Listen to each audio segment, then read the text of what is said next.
Hello friends, welcome back. I hope you all are doing a great job in the second wave of COVID, and I'm just sure of that because our science has got so much to give for COVID patients, and now we have been permitted to go to ICU wards to see COVID patients personally too, for which we were striving until last year, that let us go, let us see them, nothing will happen, you don't worry. We were trying to change the system, but it was not working out, and now that it is working out, and the results have been just phenomenal.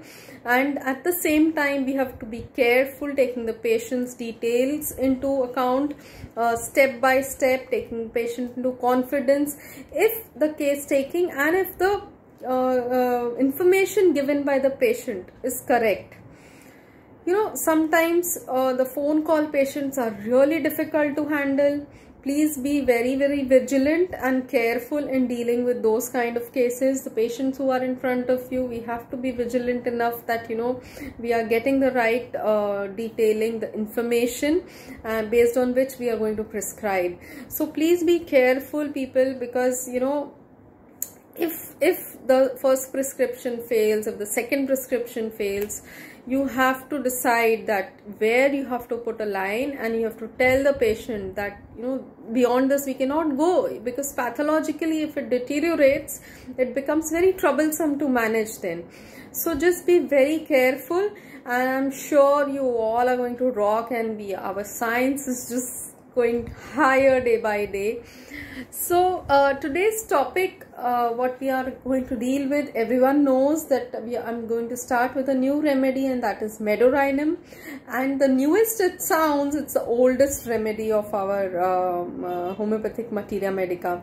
And I used to be always puzzled that how to use this remedy, because in HHF and myself in my personal practice, I have never applied this miasmatic theory. For this reason, it was very difficult for me to use Medorinum, because it was very commonly prescribed by our masters and even other homeopathic friends outside who do not practice an applied mind method. And I used to be puzzled that what to do, how to, and I would prescribe it. I would try to prescribe it and I would fail. I would try to prescribe it and I would fail. Then I was like, what to do? Then there came up a case presentation by Mohanty sir once, and I would share this case just now, and then by Dr. Bhavin Shah, and after that also I would try to understand it, the intricacies of this remedy, and I would not get it because I would fail again. But then you have to keep doing it.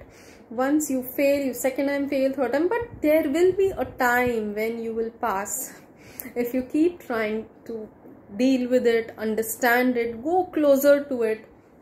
So Medorinum has been that difficult wife that a husband tries to understand, to please her, to make her happy, and one day it comes, it happens that she's all in love for him. So that's how Medorinum has been for me, that now that I have understood, I get a glimpse of it, that yes. And that was my excitement to share with you all, that for the newcomers it will be very beneficial if you understand this intricacy of the remedy, how to prescribe it. I was just listening to this aspect of Medorinum where Dr. Dr. Farooq Master has mentioned it under mysticism. So, and he has mentioned it under sensitive to nature and natural objects, and sensitive to beautiful, nice things. So, this becomes really difficult at times to perceive as a doctor, as a homeopathic physician, because what Gupta sir says, that what other person is feeling, how do you know that this is mysticism? Because for him it is mystic. No, so suppose if I am also at par of that patient's intellectual level, then how will I grab that, yes, this is mysticism? So what is mysticism? When I tried to understand, I thought this might be difficult for people to apply when it is of a very intellectual variety of a homeopath. Because in mysticism, what is happening is that you are not talking about the real things, you're not talking about the things which our sense organs can perceive. This is all written in the definitions. Then what is mysticism? Mysticism is something rising above the normalcy, rising above and knowing outside oneself, outside the physical world. When we move, that okay, we know that sun and moon, the distance is this much, earth and sun, the distance is this much, but when we sit and feel what they give us, their importance, their significance, and you know, this entire lunar cycle, and when I spoke about how the changes in the moon cycle outside has changes to the moon cycle inside in my lectures on PCOD, this was something, an aspect of mysticism, which at physical level we do not connect, we do not relate to, but we feel it. You know, when this full moon cycle comes, the woman's full moon cycle coincides, and you know, there is a rush of emotions, something there was also about mysticism, that if we all unite, the world, all the nations, if we all become one nation as a whole, and we just let go of these jealousies and hatred that we harbor for each other. So this kind of higher thinking is a part of mysticism, which is a part of Medorainum. You know, Medorainum are those sensitive individuals. So in this video, I'm just dealing with the sensitive aspect of Medorainum. There are shades of this remedy for which I was a failure in prescribing it. But when I really understood that there are these categories of Medorainums, you know, one is a very sensitive part. Animals love for pet, her pet, and in children means having no foundations, having no sense of responsibilities, having no you know, expectations from others and expectation from oneself. They're just free to think, they're free to go, free to move around, and free to think and do whatever they want to do. You know, they don't want others to bind them, to tell them don't do this, don't do that. No, child is like, you know, they are just very, very much like nature. Like nature feels like, you know, I'm feeling, I'm too clouded, let me just shower the rainfall. And that's how a child is. I just feel like crying and I will cry anywhere. So they don't think that I'm in a theater and my parents are watching movie. You know, child will not think like that. They will just do it. So animals love for her pet in children.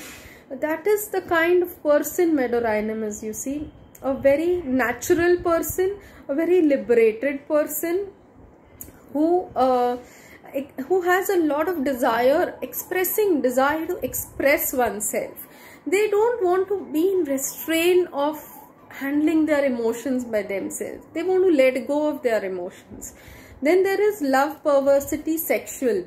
Now this love, perversity, sexual is related to what? It is not, there is love. That is the first thing in Medorainum, that there is intense amount of love in Medorainum. You know, this remedy coming up from gonorrheal discharge. So gonorrheal discharge taking place, happening, or that gonorrhea happening due to sexual contact. Sexual contact happens when there is love between two people. So this is all connected. Medorainum is such a sensitive person. That is why, you know, this sensitivity to love, to cherish, to be with another person, to have mutual exchange, free exchange of emotions. That is where Medorainum comes from. So this is the basis of Medorainum, where there is love, there is a desire to bind with somebody, to have that share of emotions with somebody. Sensitivity, prophesying. Now this is another aspect where we were talking of mysticism. Okay, similarly now comes love, then comes prophesying. So when the person is in bond, this is the perversity of Medorainum, that it is not a sexual love at physical level only, but it is at a mystic level, where the case of Mohanty sir was that the husband used to be out for a long period and she was a newly married girl, and she had to stay alone. And then she had joined a group where there were Buddhist monks around. So when suddenly the husband shifted from that place, and she would have those feelings that, you know, the monk is with her and he's caressing her head, he's whispering in her ears when she's alone in the house, but she would feel it. So this is what, you know, this is the perversity of Meadow Rhino. They can fall in love with anybody with whom they feel, you know, they are giving that kind of affection to them. So like in Dr. Vijay Pingle's case, which he presented just last Thursday, in that case also the lady was in love with her father-in-law, and it was not at physical level. It was that husband was not around, and father-in-law and she spent a good amount of time, and he would listen to her. They had exchange of thoughts with each other, exchange of emotions, a very pure relation, but at a mystic level where people will not understand what relation she really shares, because they are talking about every topic, they are accepting each other's opinions. So all this is a part of this perverse relation of love which Meadow Rhino shares with a person, and then they go into prophesying about it. Prophesying is utter something inspired by one's God. And what is this Meadow Rhino's God? Is the person with whom he is perversely in love with. Okay, they talk about him, and they just feel like sharing about him, about the person, about his thoughts to everyone else, sharing what they share, sharing what she has heard from them, or he has heard from them, from that particular person. And they prophesy about it, they speak about it to everyone, because they are so much inspired by them, so much in awe of them. So this becomes prophecy. And then there is sympathetic towards animals. Animals cannot speak, so they are sympathetic towards those animals, those creatures who are incapable of doing something, and they are, that is why, connected with them, because they can understand what they are going through. They try to perceive what pain are they going through, what are the miseries of these creatures, and they try to do something for them, and they get intimately bonded with them. This is also love perversity, where Dr. Milendra sir had gone for a home visit, and when he saw that where the lady was sitting, behind her above the sofa there was a photo frame of a dog. Okay, and then when he asked, then he came to know, oh, that was her pet animal, pet dog, and he died some time back, and after that she has developed all these problems. So, you know, see from where he would connect. His observations were very, very sharp. So this is how the love perversity could be. It is not that she's physically connected with the animal, but the kind of relation they share. It is not an orthodox relation of a husband-wife or a boyfriend-girlfriend. This is the perversity love of Meadow Rhino. Sensitive to rudeness, that is why they become, because they are so sensitive. They want caressing, they want that affection which is very soft, gentle mind. This is one aspect. Okay, now if you see the other rubrics in connection with this delicate, sensitive aspect, when this love is withdrawn, when this love goes away from their life, when this person goes away from their life, then what happens is they develop these illusions. Now illusions, if you see, I have gathered some rubrics of delusion, where the delusions are related to touch. Okay, someone touched her head, smoothing by a delicate hand, caressed on head by someone, felt a hand smoothing her hand, felt a hand smoothing her head. Then related to vision, what she's seeing. Okay, it is not vision, it is see. Faces sees, looking from behind bed and furniture. faces sees wherever he turns his eyes, or looking out from corners. Imaginary objects around him. Someone is behind him.